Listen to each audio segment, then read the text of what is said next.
There's fresh optimism this morning for those hoping to revive the expanded child tax credit. Republican Senator Mitt Romney is pushing a new version of the bill, one that he hopes could gain support from. Congress has to come together and reach a deal soon, or else the federal government is going to run into some problems. The House of Representatives has just voted to pass a short-term funding bill and avoided the government shutdown.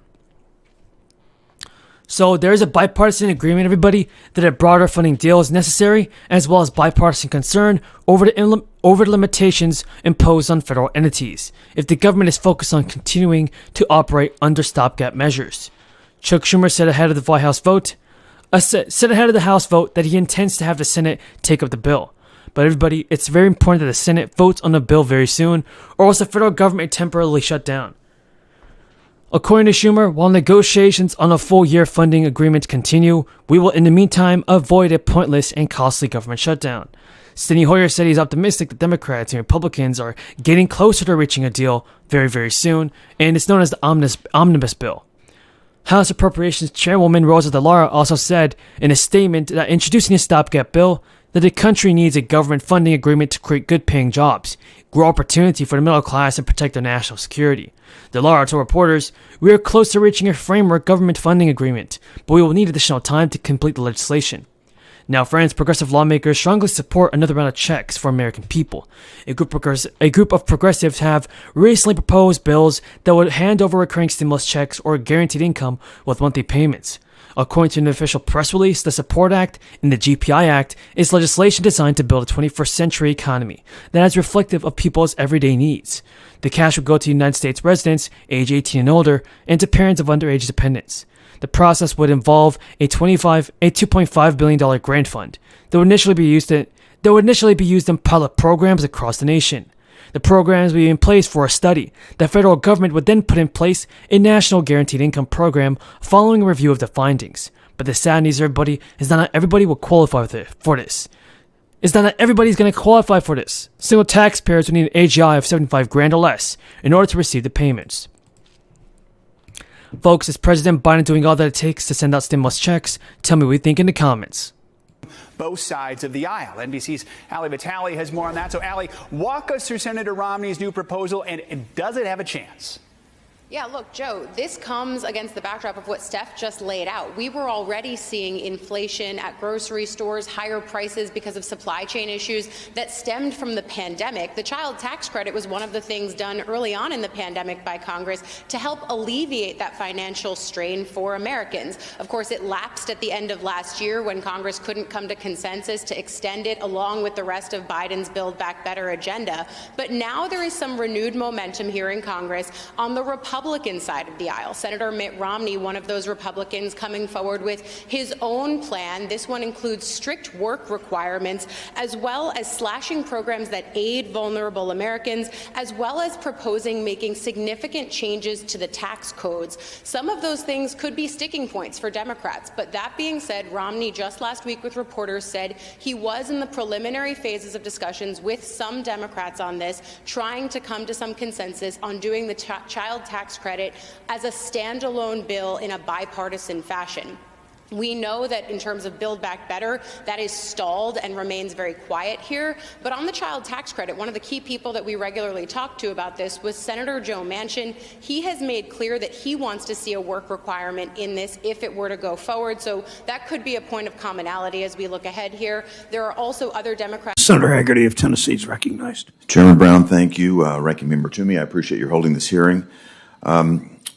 Before I get to questions, I'd just like to reflect the fact that I also serve on the Foreign Relations Committee with Senator Menendez, and I share the concerns that he raised in terms of illicit activity, and I very much appreciate the ongoing work, and you're keeping us posted as to how you address that. At the same time that many of us are concerned about illicit activity, though, we see great promise in this industry. And some of the comments that you mentioned have raised some concerns with me. Your interchange with Senator Rounds, for example, talking about how the President's Working Group report has interpreted integrating states' rights and states' regulatory authorities in the grand scheme of things. I've approved of the innovation that occurs at a state level, and I'd be very interested in your view on how you would intend to incorporate state perspectives, or is this going to be a heavy-handed one-size-fits-all approach? So I think the recommendations of the PWG report are building on the state frameworks that currently exist. The first recommendation that stablecoin issuers be an IDI, an insured depository institution, given the flexibility within that framework, is still that the IDI can be a state or federal charter. Second, it is building on the state money transmitter licenses. Was not a recommendation to replace. I do think some of the state money transmitter licenses requirements probably need to be updated for digital assets, for example, and they were not designed for the kind of new emerging modern payment system. But it would, the recommendation is that you be able to require some higher risk management standards, but not to replace the existing framework. I appreciate your desire not to replace it. I hail from Tennessee. We have a wonderful state system there, and I think one that's agile and capable of incorporating recommendations, but at the same time solving in an agile way for new innovation. So I encourage that you continue to incorporate the state's perspective. I'd also like to touch on another notion that you discussed with Senator Menendez regarding the risk of runs on a given stable coin. And here, just on a theoretical level, would a fully reserved stable coin pose a substantial risk of experiencing a run, or would that risk be higher or lower than, say, a fractional reserve bank? The risk of a run on a fractional reserve bank.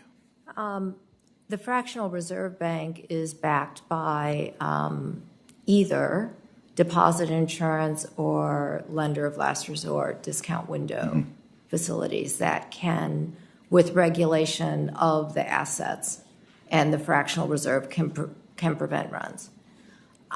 Fully reserved, for example, a money market fund, fully reserved 100% high quality assets have limited reserve run, but for payments. So the difference between stablecoin and, say, a money market fund is that a money market fund, in my view, is purchased for the purpose of earning yield. You purchase a stablecoin to be able to use it as a payment mechanism. So they're slightly different. So I think the redemption features will distinguish, a stablecoin from, say, a money market fund, a government money market fund. I think as we look at this, we should be just particularly careful to